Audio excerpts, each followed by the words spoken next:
On January the 7th of 2016, teenager Tyrone Randolph ran into a Bank of America branch on Cantrell Road in Little Rock, Arkansas, armed with a 12-gauge shotgun. Randolph, who'd covered his face with a creepy clown mask, was captured on CCTV pointing the weapon at the tellers and demanding money. Bank staff fully complied with his orders, and he was handed nearly $3,000, after which he started walking towards the exit. 43-year-old bank manager Sam Lewis later recounted the ordeal and said that he felt relieved as he watched Randolph retreat. The young man then stopped and pointed the shotgun at Lewis, who still had his hands up. The manager remembered, "We made eye contact and something told me to turn left, and I turned, and if I hadn't, I'd be dead." Moments later, Randolph opened fire. The blast nearly severed Lewis's right index finger and went through his shoulder. The slug was later found embedded in a fence outside the building. Randolph then ran to his getaway vehicle, which was driven by his girlfriend, 18-year-old Jasha Howard. Over a dozen people called 911 in the robbery's immediate aftermath, leading to the couple's arrest. Lewis underwent multiple surgeries and returned to work roughly 4 months after the incident. Randolph told the police that his girlfriend was pregnant and that he intended to use the money from the heist to provide for her and their child. He stated in court that he'd meant to fire a warning shot and that the shotgun accidentally went off when he aimed it at Lewis. Investigators would learn that Howard wasn't pregnant and that aside from acting as the getaway driver, she'd also purchased the weapon and ammunition used in the heist. By the spring of 2018, the criminal couple was sentenced. Randolph was tried as an adult and admitted aggravated robbery, first-degree battery, and felony theft, for which he was handed a 30-year sentence. Howard was given 21 years behind bars after she pleaded guilty to armed robbery and additional charges pertaining to her buying this shotgun for her boyfriend, who was a minor at the time of the heist. Number 9. Giuseppe Mazzarino, Andrea Spinelli, and Alessandro Modica. On April the 28th of 2021, a man entered a jewelry store in the town of Grinzani Cavour in the northern Piedmont region of Italy. He was wearing a face mask and asked the woman behind the counter to show him various jewelry pieces. She was the daughter of the store's owner, 65-year-old Mario Rogero. He was also present at the business, as was his wife, Mariangela. Wearing face coverings, particularly inside public buildings, was in line with the country's COVID-19 policy at the time. Therefore, no suspicions immediately arose. As the customer was looking at the jewelry items, a second man made his way into the store. Within seconds, they both brandished weapons and threatened the women while rifling through displays. CCTV captured one of the robbers walking Mariangela to another room, out of the camera's view, while the other zip-tied her daughter. In the moments that followed, Mario Rogero was seen being held at gunpoint by one of the thugs. Around the same time, a camera mounted outside the store captured a third suspect running inside with several bags in hand. Then, after the trio left the store, Mario grabbed a .38 caliber revolver and rushed past his wife to chase after them. He opened fire on the thugs while they were climbing into their getaway car. As seen in the CCTV footage, the robbers turned victims were left scrambling for their lives. One shot shattered the vehicle's driver's window. 44-year-old Andrea Spinelli got out and tried to run away but collapsed a short distance from the getaway car after Mario shot him. A second robber, 35-year-old Alessandro Modica, dropped to his knees following a brief struggle with Mario. He was injured, but he managed to flee as the store owner turned his attention back to Spinelli, who appeared to be struggling back to his feet. Mario shot Spinelli in the face at point-blank range, killing him. He then took aim at the third robber, Giuseppe Mazzarino, who was fleeing in the same direction as Modica. The latter survived with injuries and was arrested a few hours later, but Mazzarino wouldn't be as fortunate. While he was running away, Mario shot him in the back and he took a hard fall to the pavement. Surveillance cameras recorded Mario as he then kicked and stomped on 58-year-old Mazzarino's head. The robber got up and, with labored movements, grappled with Mario for control over the weapon, but the latter retained possession. As Mario distanced himself, Mazzarino fell face first into the pavement and died in the middle of the street. With the pistol in hand, Mario calmly returned to his wife and daughter, who were waiting at the store's entrance. Mario was arrested and charged with murder in the incident's wake. The authorities considered that his actions were typical of a vigilante and not of a man acting in self-defense. The shooting of Spinelli and Mazzarino was likened to a cold-blooded execution. Defended himself in court, Mario said that he went after the robbers because he believed they had kidnapped his wife. However, the surveillance footage clearly showed him nearly colliding with Mariangela as he passed her on his way out of the jewelry store. Mario also stated that his behavior on April the 28th was affected by trauma from a 2015 incident in which he was robbed and beaten by thugs who targeted his store. His wife was quoted as saying, "When Mario shot, he did so because he was forced to. He didn't intend to do it. In his mind, he was just defending us. It was instincts that made him act like that." Mario was ultimately found guilty of murder, and in 2023 he was handed a 17-year sentence. A number of people were outraged by the decision, including Deputy Prime Minister Matteo Salvini, who expressed full solidarity with Mario, stating, "After a life of hard work and sacrifices, he was just defending his life and his business." In addition to time behind bars, Mario was also ordered to pay €300,000 damages to the families of Spinelli and Mazzarino. Mariangela told the media that the compensation order left the family facing financial ruin. She said, "This sentence isn't just for Mario, but for all of us. Those who will pay will be our children and our grandchildren." Mario himself described the verdict as a victory for criminality. Number 8. Sterling Ramon Alavache.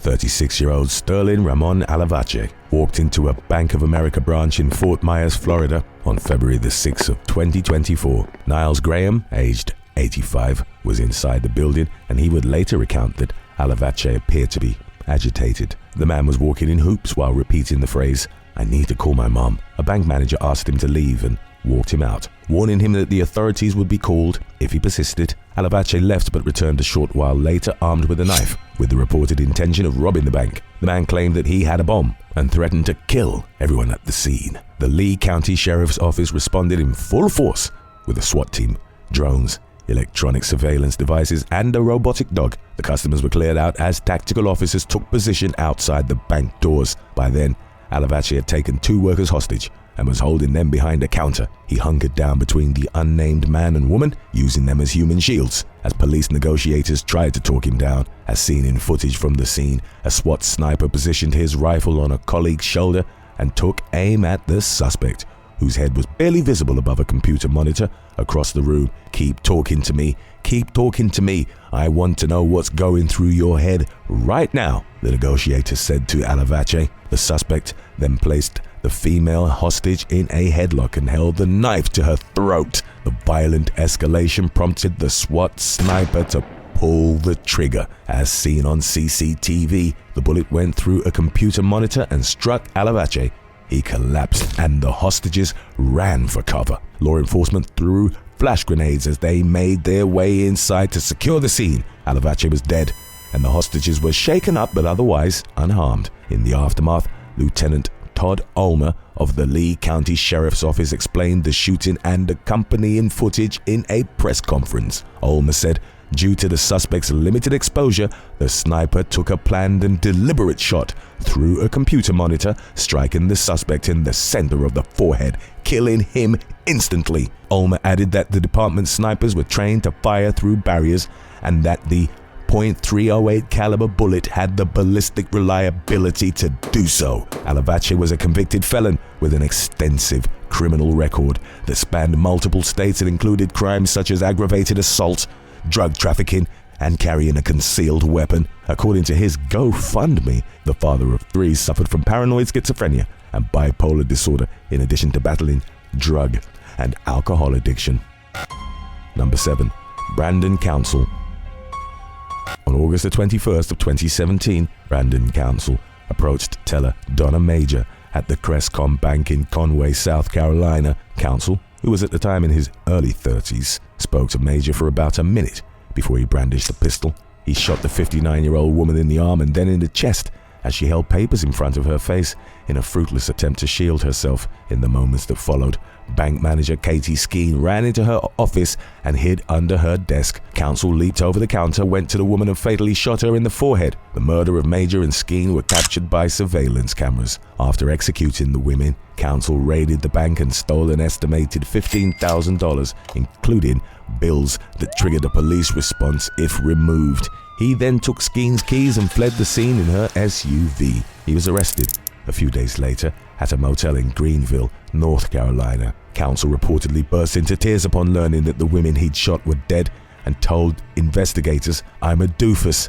I'm an idiot, I don't deserve to live." The man claimed that he'd struggled readjusting after serving a 6-year sentence. His father suspected that he was selling drugs and had recently kicked him out of his home. Counsel said that he felt he had nothing to lose. Prior to targeting the Crestcom branch, the man admitted to carrying out 2 robberies in North Carolina, one at a Food Lion near Raleigh and another at a BB&T bank branch in the Wilson area. When the money from those heists ran out, he crossed the state line and robbed the bank, killing the 2 innocent women in the process. Investigators learned that he'd used part of the money from the latest job to buy a second-hand Mercedes. Counsel was convicted of murder and associated charges in September of 2019, following a 3-week trial during which the victims' families were shown footage of them being gunned down. Counsel was given the death penalty the following month, but in December of 2024, he was among 37 inmates on federal death row whose sentences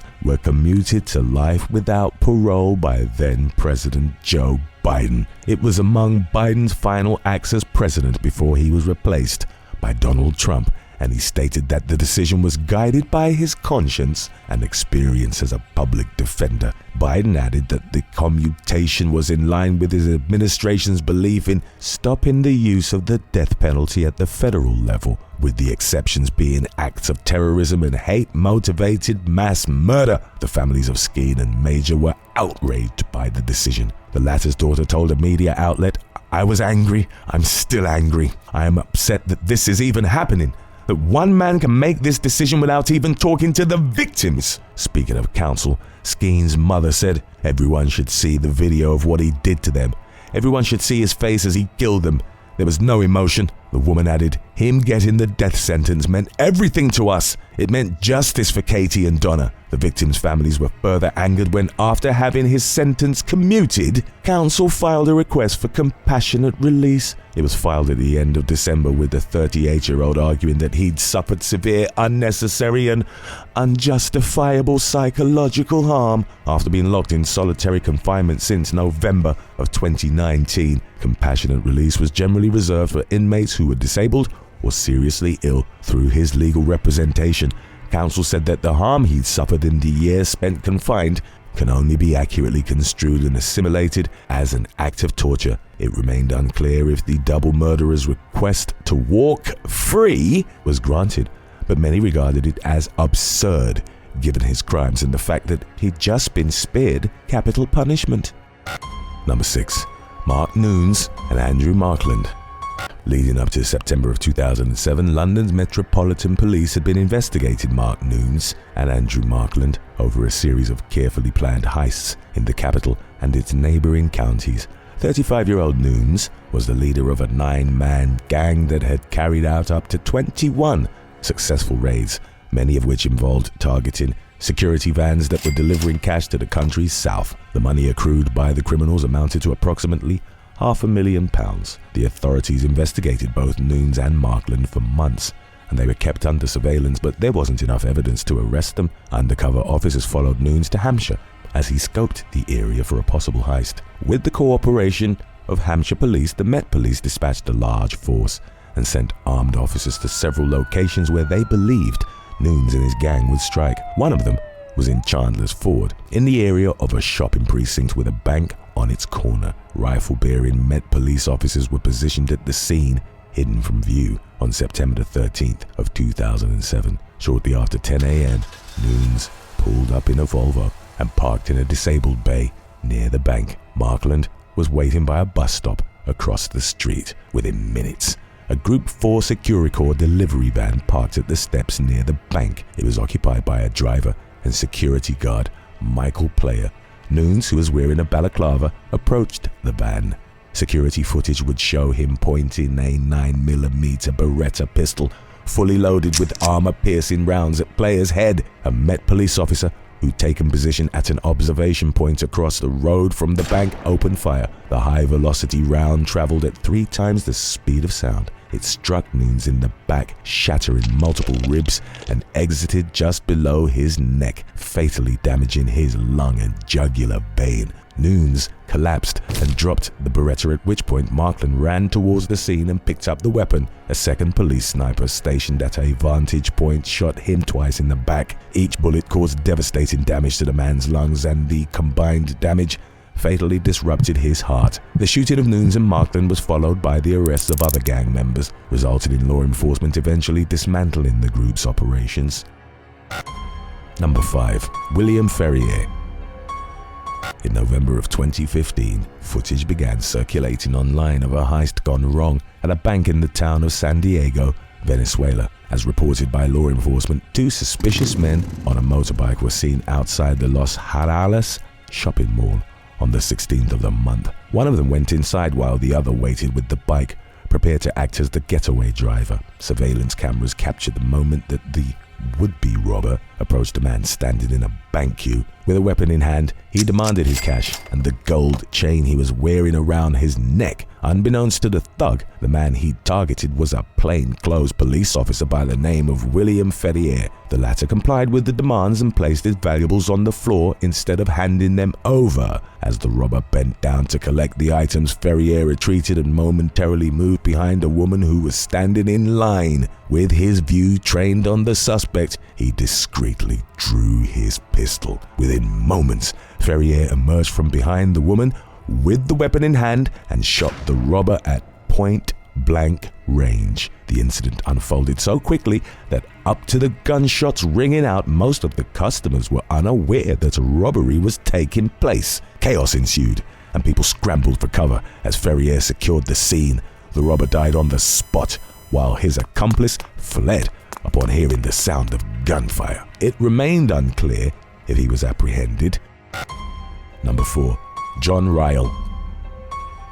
On October the 20th of 2017, Pennsylvania man John Ryall, aged 38, stormed into the Honesdale National Bank in Scott Township wearing a mask and gloves. He began waving a gun around and demanded money. There were 3 customers in the bank at the time, one of whom was 63-year-old Robert Sikorsky, who was a manager at the local Carbondale Grand Hotel. Ryall forced a terrified teller to place $5,255 in his bag. However, in the moments that followed, surveillance cameras recorded him being tackled by Sikorsky. In spite of being physically much smaller and nearly twice the robber's age, Sikorsky took the man down and they wrestled off camera. As the incident unfolded, the 2 customers hurried out of the building. Ryall briefly regained his footing, but Sikorsky grabbed him from behind and slammed into the floor once more. He pinned down the robber, grabbed the money bag and threw it to the far corner of the room. As Sikorsky latched onto Ryall's head, he pulled off his mask and hoodie. The weapon used by Ryall to hold up the bank was a mock firearm, and he was thus forced to fight with his bare hands. He was bested by Sikorsky, and the brawl ended with the Good Samaritan releasing his grip and a disheveled Ryall walking out of the bank empty-handed. Sikorsky retrieved the money bag, went outside, and pointed responding law enforcement in the direction where the robber had fled. Ryall, who was homeless at the time, was arrested. Sikorsky and bank employees identified him as the culprit, and he was charged with robbery, aggravated assault, and making terrorist threats. He reportedly told law enforcement, "I needed the money for my kid. That's why I robbed the bank. I need the money. I can't do anything." Sikorsky was hailed as a hero, with locals describing him as exceptionally brave.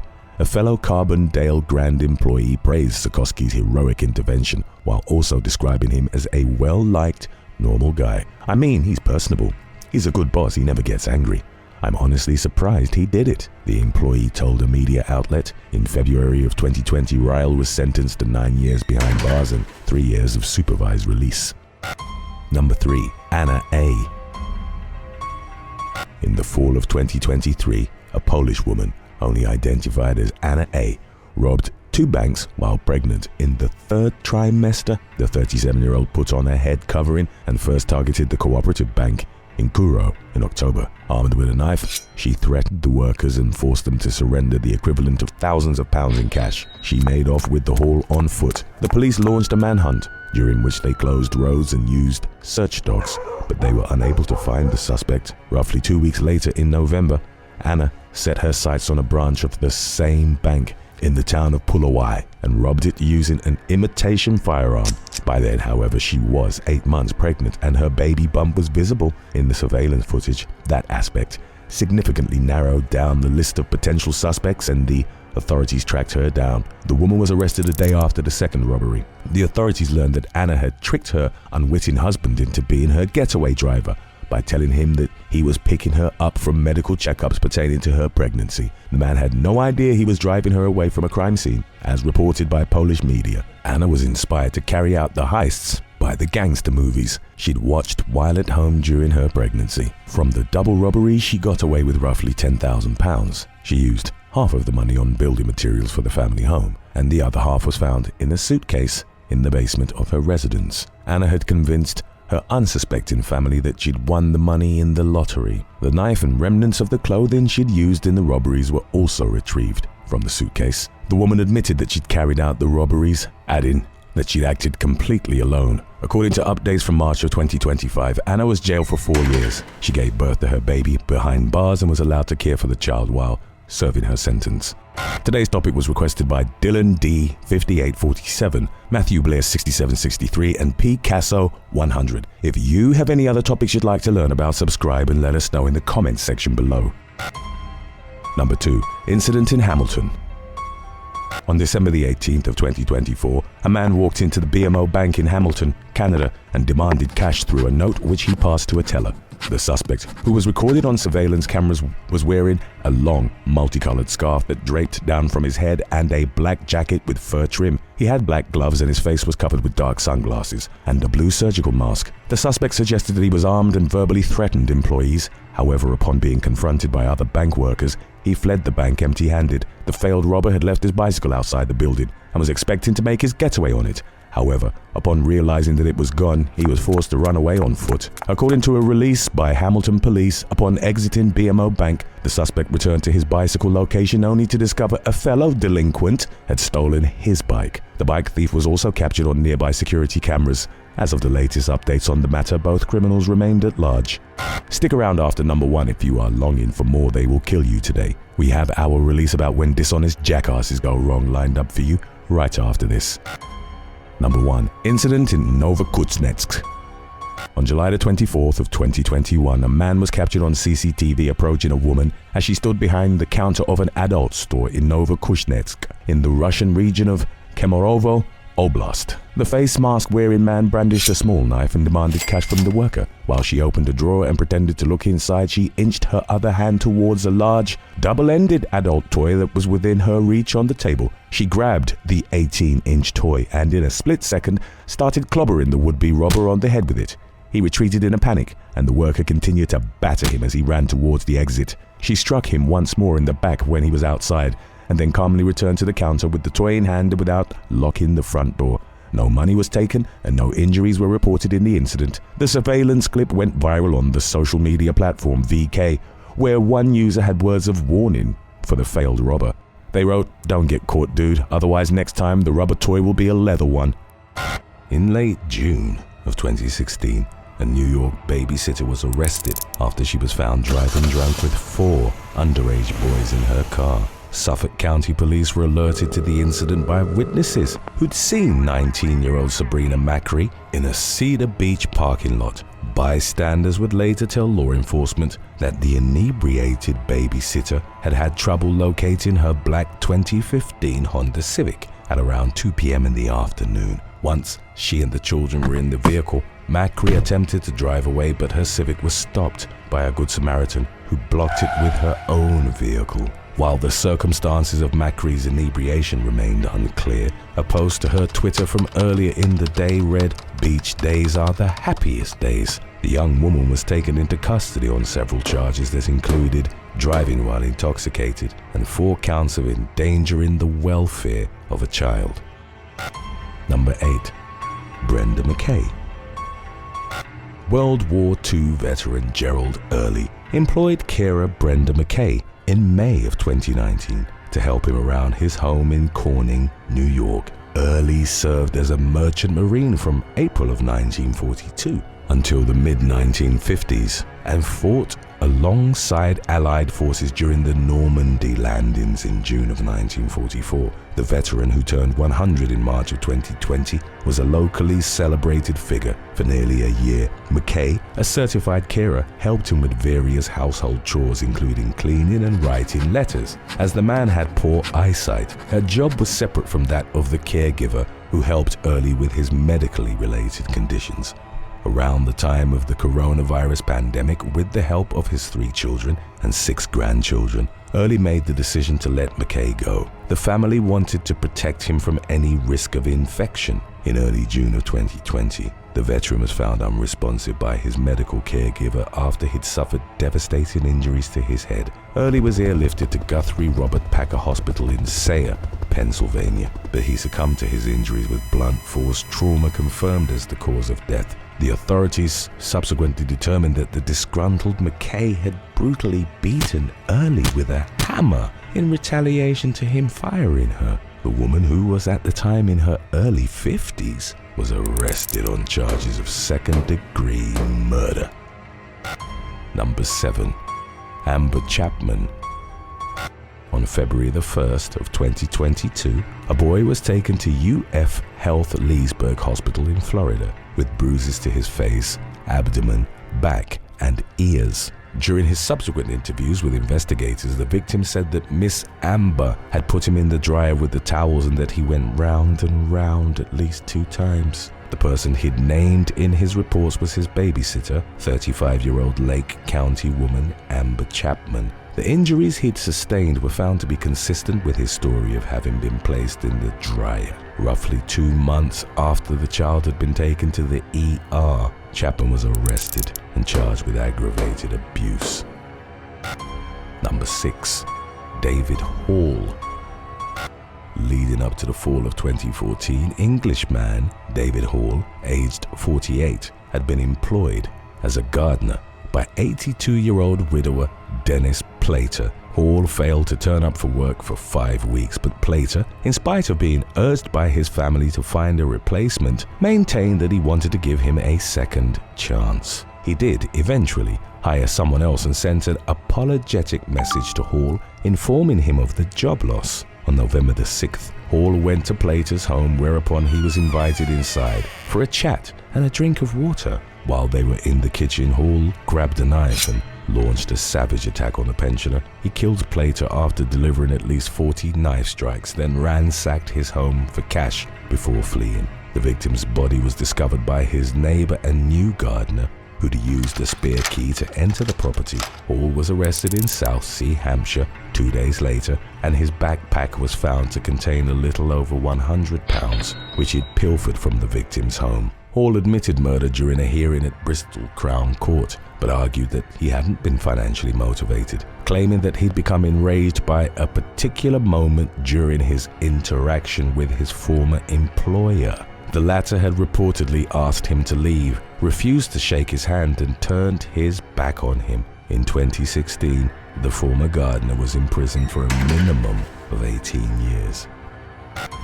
Number 5. Lauren Galinas. A 911 call was placed in late October of 2018 to law enforcement in Bangor, Maine, regarding a disturbance on Ohio Street. Responding officers found 25-year-old Lauren Galinas wandering through the neighborhood while inebriated and completely naked from the waist down. The woman told them that she'd been taking care of 2 children at a nearby home. When officers entered the residence, they found them in conditions that were deemed safe and unsanitary. One of the children was crying while lying in a pool of vomit, and the other was found disheveled and asleep upstairs. Galinas admitted to an arrested officer that she'd drunk vodka Before leaving the children, she'd been hired to watch alone at home. Additionally, one of the victims reported that they'd been kicked by the babysitter. The woman was charged with child endangerment, to which she pleaded guilty in the spring of 2019. She was consequently sentenced to 90 days in jail and also had to pay a $300 fine. Number 4. Terence Barallon.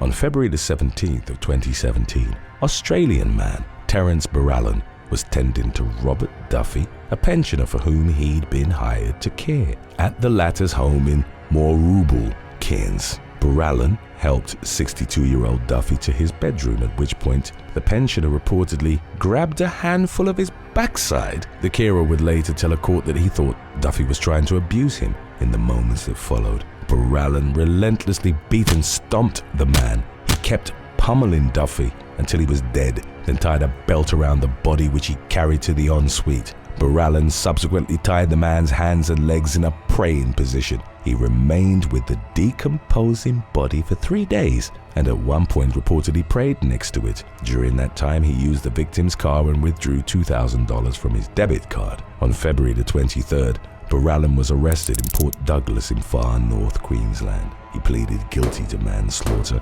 claiming that the fatal beatdown had been provoked by Duffy harassing him. The plea was, however, rejected and the man was found guilty of murder, for which he was given a life sentence. Number 3. Nicole Lynn Walter. Florida nanny Nicole Lynn Walter was arrested on April the 20th of 2020 for engaging in a number of lewd acts, allegedly while in the presence of the children for whom she cared. Walter, who was at the time in her late 20s, produced taboo content to be sold online and charged extra for live videos in which children were seen on camera. Those clips were allegedly priced at $8 per minute. Investigators uncovered that as Walters engaged in self-gratification, the victims were heard playing or crying in the background. One of them claimed to have been inappropriately touched by the nanny. The police also found video material involving minors in Walter's possession. She was initially arrested in connection to the latter charge and lewd behavior before being released on a $72,500 bond. The Pensacola-based nanny was rearrested in the summer of 2020 and charged with human trafficking. Escambia County Chief Deputy Chip Simmons told the media at the time, "To our knowledge, this is the first human trafficking charge that we have put on an individual." Walter would later state in court that the children weren't actually present while she was pleasuring herself and that she digitally added the sounds. The nanny-turned-adult actress had made other similar videos in public locations, including at a Pensacola pediatrician's office and at a car dealership. Updates from the late fall of 2021 indicated that Walter had accepted a plea deal in which she admitted to possessing the adult material and her other charges were dismissed. She was sentenced to 180 days in the county jail, ordered to register as an offender, and to undergo a mental health evaluation. Number 2. Sentia Renee Martin.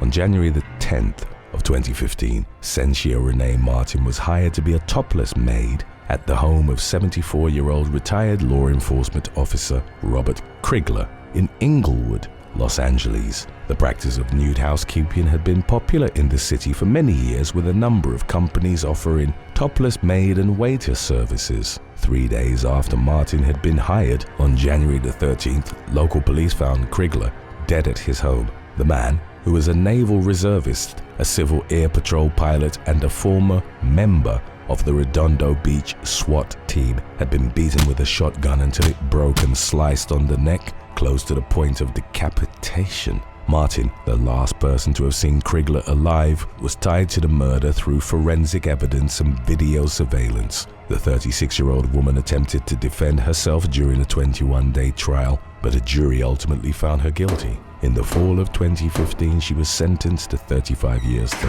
life for the brutal slaying. Number 1. Henry Cardano. On April the 5th of 2023, New Mexico law enforcement was called to the Rio Rancho residence of 82-year-old June Ann Fennell by her caregiver, Henry Cardano. It called 911 and said, "I can't control her anymore. She needs, for her own safety, get her the hell out of here." Fennell spoke to the operator as well and said that there were guns in her home and she didn't feel safe. Body cam footage released in November of 2023 would show a series of disturbing exchanges that took place inside the home following the arrival of the police.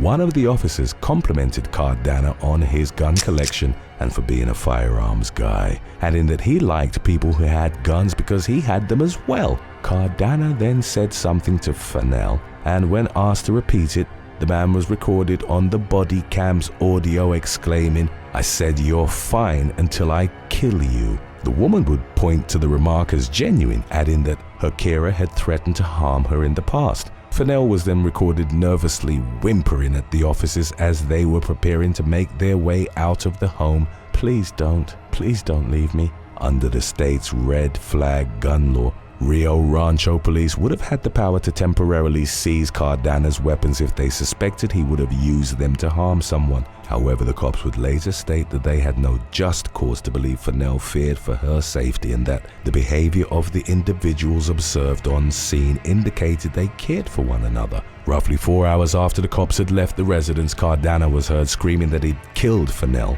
during the neighbor's 911 call. When the police returned to the scene, they found the man covered in blood and the senior citizen dead from gunshot wounds. Body cam footage would show Cardano directly blaming the police for what had happened, saying, "You're not listening. You didn't help me at all. It's all your fault. You guys caused this." He was arrested for murder and the case was ongoing as of the latest information available on the matter. Thanks for watching. Would you rather rob a bank with your mum or get into a bar fight with your dad? Let us know in the comments section below.